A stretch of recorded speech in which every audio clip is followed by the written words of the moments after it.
Hablaremos entonces sobre la monogamia y, lo que es peor todavía, la monogamia perpetua, porque puede ser que por discreción o por cuidado o por los vecinos uno prefiera la monogamia por un rato.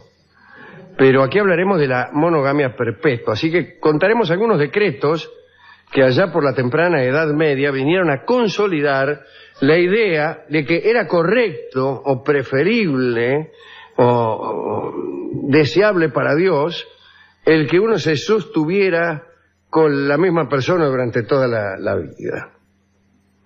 Como sabemos, el matrimonio en su carácter sacramental era, para los pensadores de la Iglesia, una institución humana y divina. Del mismo modo que la relación entre Cristo y la Iglesia era indisoluble, lo debía ser la unión entre el marido y la mujer. Ahora, ni en la civilización romana, ni quizá en la griega existía una tradición, en la romana seguro que no, existía una tradición de matrimonio indisoluble. Además, la mayoría de los textos bíblicos eran ambiguos y hasta claramente favorables a la separación, si uno sabía buscar dónde, ¿no? Por ejemplo, el repudio de la mujer era predicado y practicado en el Antiguo Testamento. En los primeros tiempos cristianos, los partidarios de la separación o de esa posibilidad, del divorcio, podríamos decir, preferían ignorar los textos de San Pablo que señalaban la monogamia eterna y más bien iban a buscar pasajes bíblicos antiguos. Es decir, la Biblia no es que no diga nada, dice muchas cosas, tantas que se puede sembrar con ella distintos almácigos. Ahora, ¿qué sentido tiene ir a buscar en la Biblia un aplauso a la situación particular? Eso es cosa que no sé.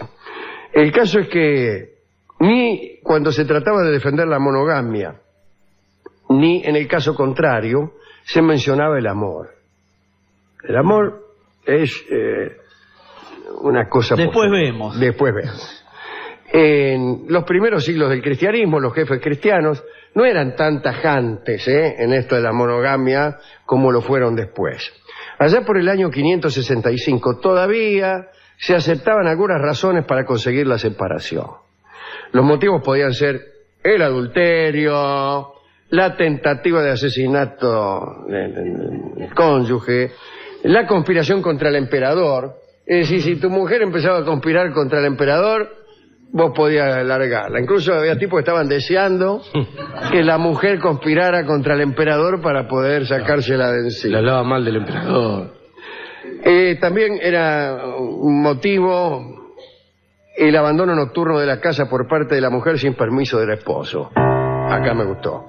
También era un motivo de separación la impotencia del mencionado esposo y la decisión de entrar en un convento, no dice de quién, pero supongo que de la mujer. Además de esas posibilidades para la separación, la verdad es que la poligamia en esos tiempos, estamos hablando del siglo VI, todavía estaba bastante extendida. En Inglaterra, en Irlanda, los ricos disfrutaban de un cierto nivel de poligamia con múltiples relaciones de distintos grados. Quiere decir que iban desde el matrimonio solemne hasta los encuentros casuales, pasando por el concubinato. Los reyes merovingios daban ejemplos de... No es que daban ejemplos ellos cuando explicaban, sino que eran ellos mismos un ejemplo de poligamia. Clotario I, Caiberto, Chiperico, Dagoberto, son todos reyes que tuvieron 2 o 3 mujeres legales al mismo tiempo. Esos reyes podían justificar siempre su comportamiento remitiéndose a los reyes del Antiguo Testamento, como Salomón, que tenía 300 mujeres y 700 concubinas. Eran muchas. La poligamia oficial comenzó a perder aceptación allá por el siglo VIII. El rey carolingio Pipino el Breve prefirió practicar una especie de monogamia secuencial, vamos a llamarlo así, que todavía hoy practican algunos. Se conformaba con una esposa oficial por turno. Siempre tenía una, pero cada tanto la renovaba. En aquel tiempo empezaban a hacer caso los reyes a algunas amonestaciones de la Iglesia, tal vez porque como en el caso de Pipino necesitaban el apoyo de la Iglesia. Pero la Iglesia siguió haciendo fuerza para imposibilitar incluso esa monogamia, la secuencial. Y ya en el siglo IX empezó a no tolerarse ni siquiera un segundo matrimonio después de la viudez. Uno de los motivos más frecuentes por los que un marido buscaba el repudio y la posibilidad de un segundo matrimonio era la supuesta esterilidad de la mujer. Pero por lo general ese motivo era rechazado por la Iglesia. Más tarde se fueron visualizando algunas otras razones de repudio. Pedro Lombardo, en sus 4 libros de sentencias, indicó que ya nadie debía separarse, ni siquiera por adulterio. Estas cuestiones trajeron complicaciones que aquí hemos glosado, como los desafíos del rey Felipe Augusto y Roberto el Piadoso, que, por ejemplo, Felipe Augusto repudió a su esposa y eludió la jurisdicción de la Iglesia sobre los matrimonios. Bueno, en el caso de Felipe Augusto fue excomulgado, pero la excomunión cayó sobre todos los habitantes de Francia, de modo que nadie podía casarse, nadie podía enterrar a sus difuntos, etcétera. Produjo un entrevero burocrático muy grande. Pero desde el Papa Alejandro III hasta Inocencio III se fue perfeccionando la interpretación del principio del matrimonio indisoluble. En realidad solo se podía disolver por separación cuando se descubrían vínculos estrechos de parentesco entre los cónyuges, ¿no? O incluso cuando se descubría una relación sexual prematrimonial entre un hombre y una pariente de la prometida. Entonces ahí se podía disolver el matrimonio. El matrimonio también podía considerarse nulo si los novios no habían dado el verdadero consentimiento. Pero esto era muy difícil de demostrar. Por ejemplo, los matrimonios entre los nobles fueron siempre impuestos. Así que minga de consentimiento. Existía también la posibilidad de declarar una separación sin romper el vínculo matrimonial. Se la llamaba separación de mesa y cama. Podía hacerse si alguna de las partes denotaba crueldad. Bueno, si ese fuera un motivo de separación, no quedaría una sola pareja en pie. Otro detalle, cuando la boda no era seguida de una cópula carnal, como corresponde, o por no decir otra cosa, se podía terminar con ese matrimonio incompleto. Había un año de espera para ver si algo sucedía. Y la verdad es que aunque muchos nobles y plebeyos usaron toda clase de artilugios para eludir esta unión definitiva, la monogamia tuvo muchos partidarios. Y todas las alianzas políticas exigían matrimonios duraderos. La alianza política fue el mayor apoyo a un matrimonio indisoluble. Porque si usted establecía, como en los casos dinásticos, ¿no?, que por otra parte eran todos, en los casos de los reyes, usted establecía una alianza por motivos políticos, usted no podía dejar que esa alianza pudiera disolverse al primer entrevero. Claro. Pues esa fue la razón más fuerte para la gestación de un matrimonio único e indisoluble. Bueno, también incluso había un énfasis contractual de la protección frente al repudio. Se hacían convenios en los que se decía, ojo que si resulta estéril esta chica, no la podés repudiar. Y el tipo firmaba, ¿no?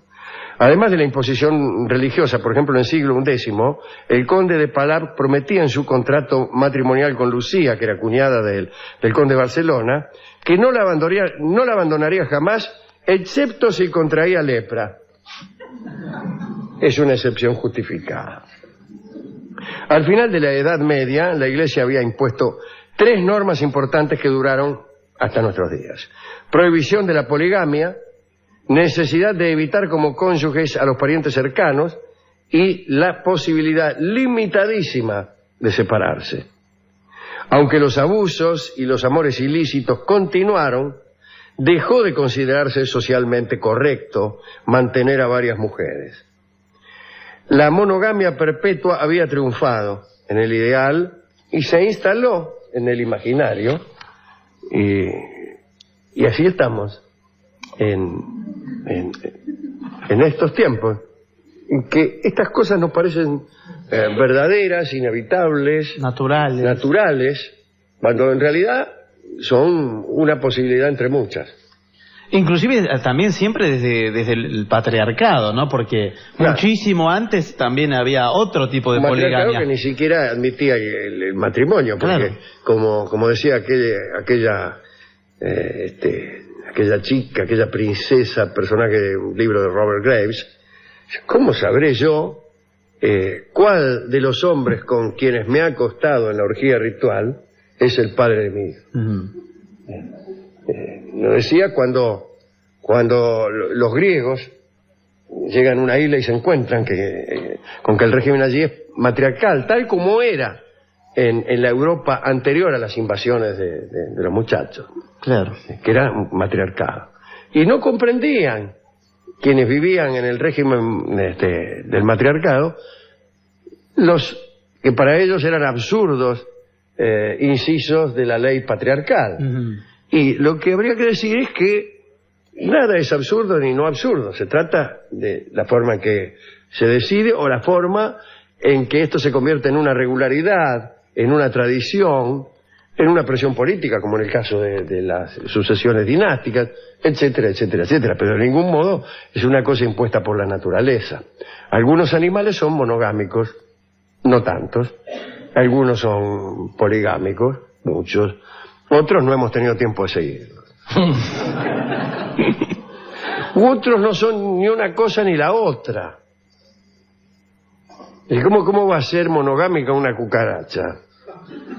¿Y cómo haces para reconocer entre tantas cucarachas que son todas iguales cuál es la tuya? Bueno, son estupideces que digo yo, pero lo anterior no, lo anterior debe ser objeto, y seguramente lo será en otros siglos que tal vez no conoceremos, o tal vez antes, será motivo de una fuerte discusión. ¿Usted cree que... ¿Te acordás cuando había la monogamia, ese tipo de cosas?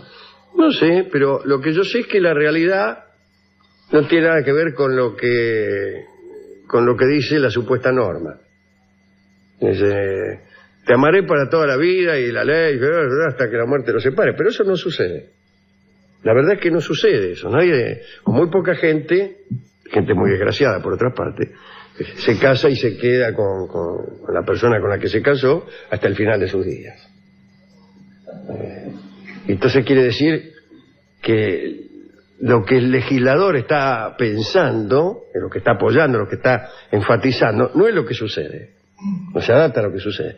Pero claro, me dirá el legislador, nosotros estamos tratando, así como los medievales trataban de asegurar las dinastías, nosotros tratamos de asegurar la familia, la crianza de los chicos. Y por ahí tiene razón. ¿Para qué se casa usted? Pero igual todo eso hay que repensar. Porque una cosa que no ocurre es esta. Un señor nace, llega a la juventud, siente el deseo fluir en sus venas, elige a una mujer y una sola, y una entre todas, se casa y se va a vivir a un lugar y allí vive hasta su muerte, y mientras tanto engendra algunos hijos. Esto no sucede. Esto es casi la excepción. Suceden otras cosas. Y habrá que ver qué se hace cuando eso sucede. Porque sepa usted que el adulterio, algunos siglos atrás y en algunos países, era penado con la muerte.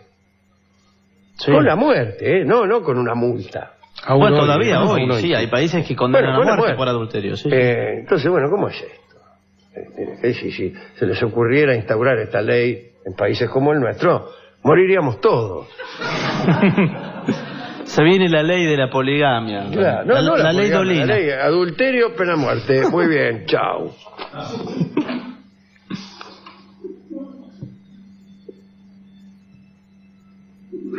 Se quedaron mudos. Quedaron todos mudos. Todos tienen muchas caras de culpables. Bueno, ¿a quién dedicar esto? ¿A quién? A Jorge Dorio, que no se encuentra en la sala. No me acuerdo ni el tango, ¿qué tango era? Bueno, no, podemos dedicarlo incluso a todos aquellos, todas aquellas personas a quienes el marido o la mujer ya los tienen podridos, pero... O también a los que ejercen la poligamia pero sin hacer daño a nadie. Es decir, sin engañar, sin engatusar, sin prometer, sin tratar de conseguir situaciones de ventaja sexual bajo promesa de ventajas sociales. ¿Se entiende? Esto es horrible, ¿no? Sí, Sí, se entiende. Esos son canallas. Porque uno es un atorrante, pero no un canalla.